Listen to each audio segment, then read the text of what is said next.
عارفين أي مجموعة عرقية هنا لما يبقى فيها موهبة ولو صغيرة بتقف وراها. إحنا لأ، بالعكس بنكسر مقادفهم. نفسي عبد الفتاح يغني لك غنوة، بس أنا أرجو إنك ما تاخدهاش بشكل شخصي.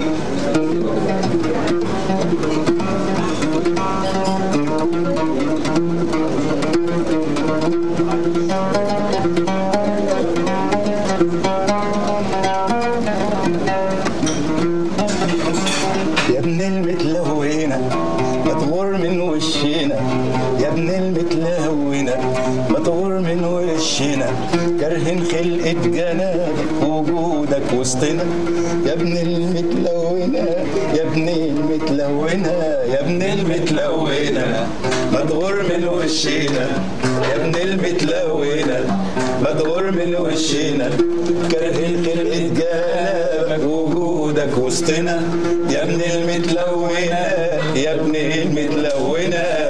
الاضطهاد والتعقب كلام كتير بنسمعه هنا. ازاي قيادات المجتمع العربي بتتعامل معاه؟ هل هو حقيقي؟ هل هو مبالغ فيه؟ I have been told that you are the mayor, العمدة of New York Arabs, right? Oh yeah, this is what I hear. من ناحية عمدة أنا مش متأكد إن هو عمدة قوي، غير إن إحنا هنقابل عمل كتير في الرحلة ديت. حاسس ان انا عمده، وده اكتر حاجه بتبسطني. انت عمده؟ انت عارف انا من اول ما جيت امريكا هنا هوت لقيت هنا عمد اكتر من سهيل. Well, you've been here quite a long time. You've been born in London and then you came here, and you're an Arab American. My questions for Arab Americans is that what does it mean to be an Arab American? Where does your loyalty lie? I think when I go back to my homeland, which is Syria, they always call me the Amirki. Right? When I'm here in New York, I'm always the Arabi, always Suri. And I think we have this dichotomy, this split personality of sorts, where we become this new race, where we're trying to understand where we're from, where our heritage comes from, and what we are becoming here today in America. سراب. ده غير ان اسمه سراب، وده بيخليني اشك في حاجات كتير. سراب عمدة بس مش زي العمل بتوعنا. Have you been, for example, discriminated against? Have you been not you specifically? I'm talking about the community. What are the difficulties the community are actually going through because of these kind of discrimination?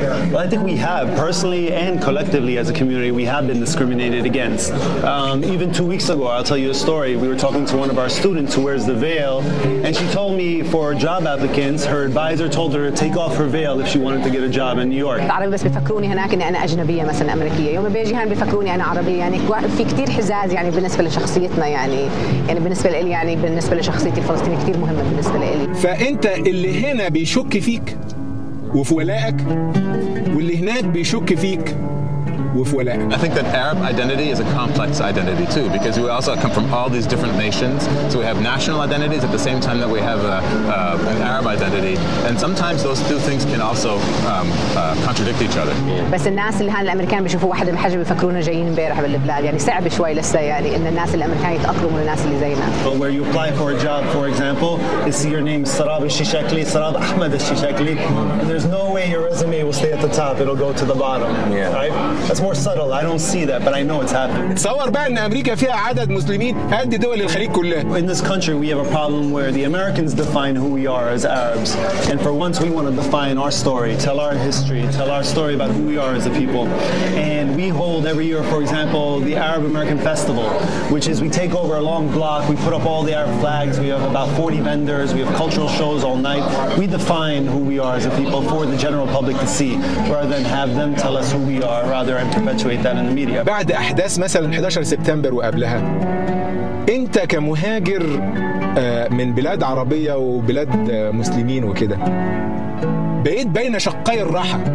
تخيل انت حتى لو انت مش مسلم، ان انت اسمك جهاد وانت مسيحي لبناني مثلا، Well, 9/11, I think, did two things. One, it created a situation where half the community hid, right? They were scared for their families. Many people were being arrested, deported.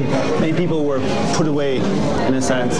The other thing that it did is it created this new level of Arab American activism, where people said, no more. We're no longer going to hide. We're going to take our future not for granted, but rather advance our community forward in a proactive way, which is what you need to do here in America.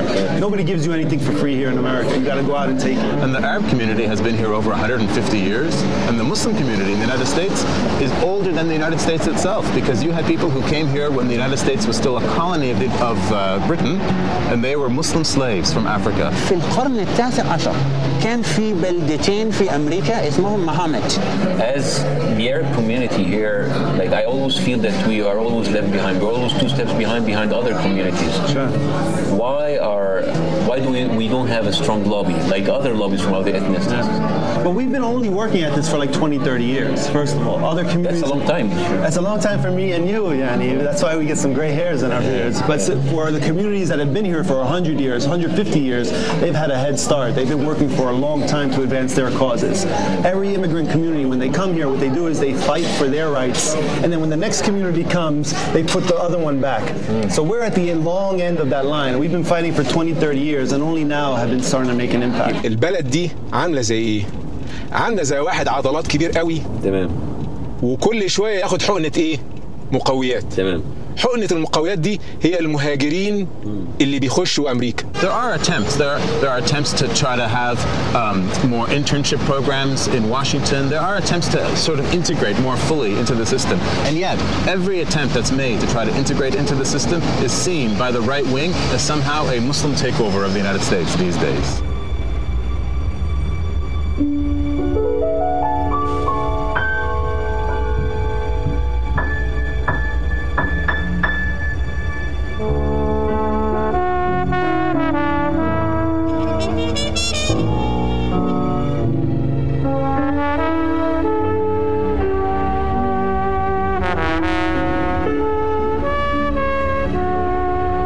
If you compare us to the Jewish community, for example, they have the collective trauma of the Holocaust. That's one thing that binds all Jewish Americans together, regardless of where they come from, Poland, Europe, Western Europe, the Arab world, wherever.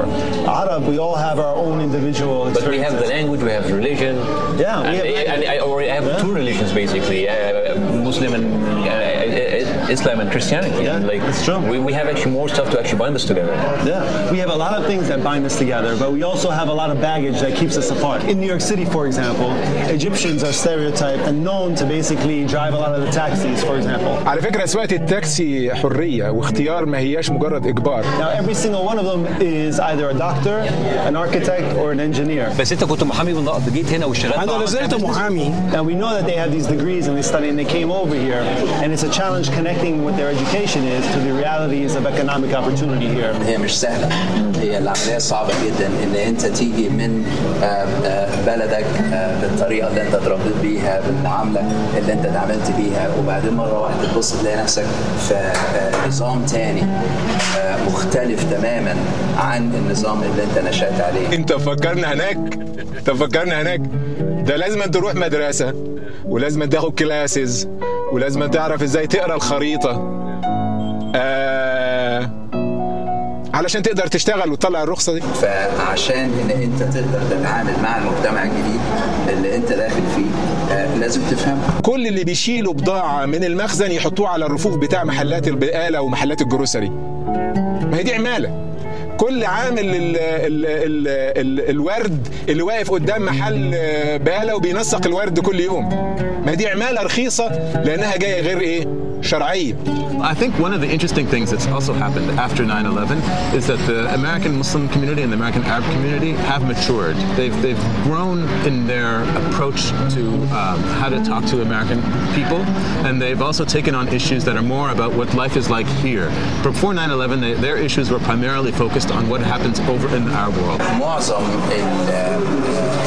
للاسف الجاليه بتاعتنا اتعرضت للتجسس عليها عن طريق البوليس. السنه الماضيه ب 2011 كان كثير فضيحه في مركز الاسوسييتد بريس، عملوا بحث عن الشرطه بنيويورك بوليس ديبارتمنت، هم عاملين تركيز ومدخلين جواسيس على المساجد، على المطاعم العربيه، مثلا على الجاليات اللي فيهن كثير عرب، مثلا على الجمعيات العربيه الاسلاميه، ومن دون اي سبب، بس عشان احنا عرب وعشان احنا مسلمين. يعني ما في من كل الاوراق اللي طلعوا من البحث ما في شيء بيبين انه مثلا ان علاقات مع اي جمعيه ارهابيه مثلا او اي شيء زي هيك. هذا كثير فضيحه للنيويورك بوليس ديبارتمنت. ايه اللي حصل في المطاعمين اللي في بروكلين؟ كانوا بيتجسسوا عليهم وعارفين بالظبط مين الاونر بتاع صاحب المطعم، وعارفين الناس اللي بتروح جوه بيناقشوا ايه بالظبط. To prove your point, there was the issue of the Ground Zero mosque.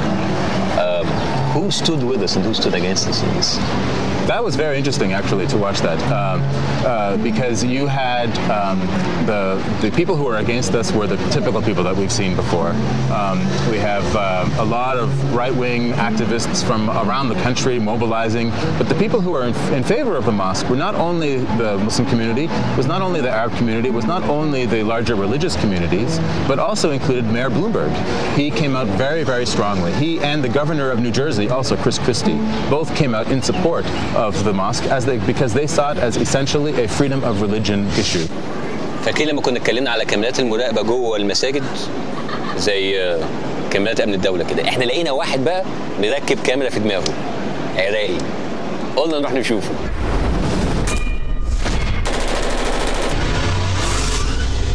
المواعيد كلها عماله تفكس، اساسا كل ما نجيب ميعاد مع حد الموضوع يبوظ. كان في الراجل العراقي دهوت اللي كان مركب كاميرا، وبعدين طلع ان هو جراحيا جسمه رفض الكاميرا ديت، فادي ميعاد باظ اهوت. فكان لازم نعمل حاجه، لازم نعمل حاجه عشان نملى وقت البرنامج. فنزل الشارع نتفاعل مع الناس في الشارع. لازم كنا نوري الناس جزء من تجربتنا المصريه. اوحش حاجه في الناس انها بتستنى الاشاره الحمراء عشان يقدروا يعدوا. Okay, now, you're American. I am. All right, are you used to cross the streets waiting for your sign, for your walk sign? No? You never do. Why are you waiting in the stop sign? Because I come from Germany. Crossing the street without waiting for the walk sign. I do that all the time. I don't want to fall down the street. Why don't you try with me once to cross without waiting for the walk sign? Let's do it. No. That's good. Yeah. Yes. Yeah, I see.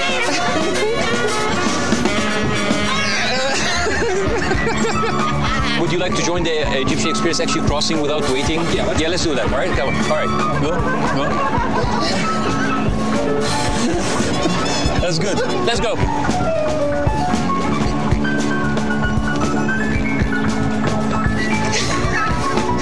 That's great. Did it? All right, man. Good luck with it. It's not as exciting as you cross it now, right? No. All right, now we're just gonna walk. It's so easy. It's so easy. احنا رايحين هناك نفسد اخلاقهم في تعدية الشوارع اساسا. وانا بتكلم مع الناس في تايم سكوير كنت بسمع في دماغي كل الاعذار اللي اتقالت لي في الكام يوم اللي فاتوا. Somebody can come here, make an amazing life for themselves and advance themselves, but we have yet as a community to connect the individual prosperity to community advancement. لكن في الآخر سمعت حاجة غريبة. They say actually the first words ever spoken by Christopher Columbus's people was "Salam alaikum." احنا هنا من زمان قوي كده ولا بقالنا اقل من كده بكتير؟ هل مسجد جراوند زيرو زي ما احنا متخيلنا فعلا ولا له قصة تانية؟ Finally tonight, as promised, a special comment on the inaccurately described Ground Zero Mosque. You probably have heard a lot over the last couple of weeks from people who don't want the mosque so close to Ground Zero. There are, I believe, 2 other mosques in that same area that have been established for decades. 9/11 attacks were a deeply traumatic event for our country. As a citizen and as president, I believe that Muslims have the right to practice their religion as everyone else. That includes the right to build a place of worship in a community center on private property in Lower Manhattan in accordance with local laws and ordinances. فين جراوند زيرو موسك؟ الجراوند زيرو موسك هو 2 blocks من هنا. بتمشي شارعين لفوق وبعدين شارعين لليمين. يعني هو اساسا مش جراوند زيرو؟ لا ابدا مش. طب ممكن اسال سؤال محرج، هو موسك؟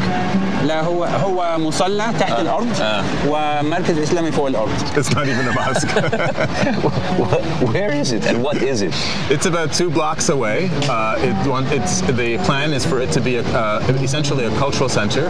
بصراحة آخر 10 سنين أكبر حرب يعني بالنسبة لي بعد 10 سنين، يعني هذا الحكي مش أيام بعد سبتمبر، إحنا الموضوع 9/11 ماسك هذا بعد 10 سنين لسه الناس لو شفت كم واحد أجى على نيويورك عشان يعملوا مظاهرة ضد هذا المسجد. So the idea would be that it would have programming that would be very much interested in Islamic issues in the Islamic world, but it would not be a mosque. There would be a musalla inside. There would be a prayer space inside, but it's not a mosque per se. فعلا؟ احنا دلوقتي رايحين ناحيه المركز الاسلامي صح؟ نعم. طيب انا عايز اسال سؤال بقى. موضوع الشكوى المستمره اللي احنا فيها كمسلمين وكعرب، وزي ما بقول لك كده يعني اسمح لي في الكلمه الخيبه اللي احنا فيها دي، نعم. ترجع ليه في الاخر؟ ترجع في المقام الاول للمنظار اللي كنا بنتكلم عنه هناك، اللي اولا النظره للدنيا ودورنا في هذا العالم لايه؟ احنا ربنا خلقنا نعمل ايه في الدنيا دي؟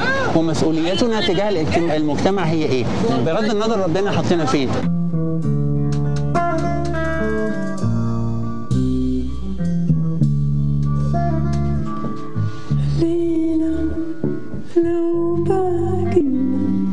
في عمر ولا فيه ليلة وصل في ليلة عيون في ليلة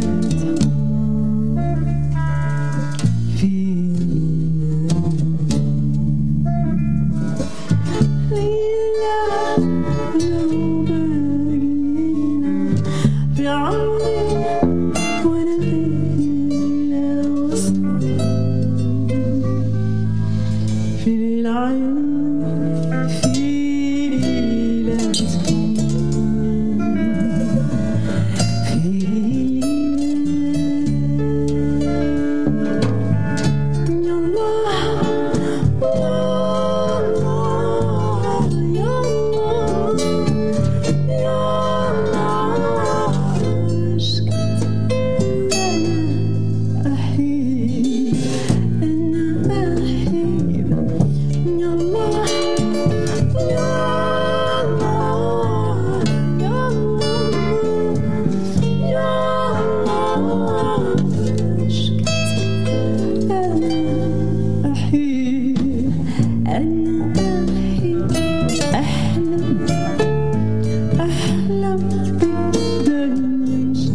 انا عايز اعمل حاجه للسياسه، مزيكا، بس مش اي مزيكا.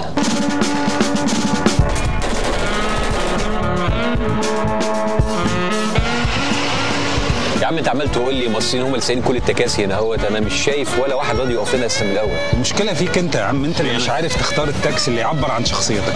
كل انسان ليه التاكسي اللي يناسبه. انت مثلا تاكسي ده جنتلمان كلاب هيظبطك والله، ده هيظبطك. بص وقف، عارف انت واضح ان هو فيلم صح.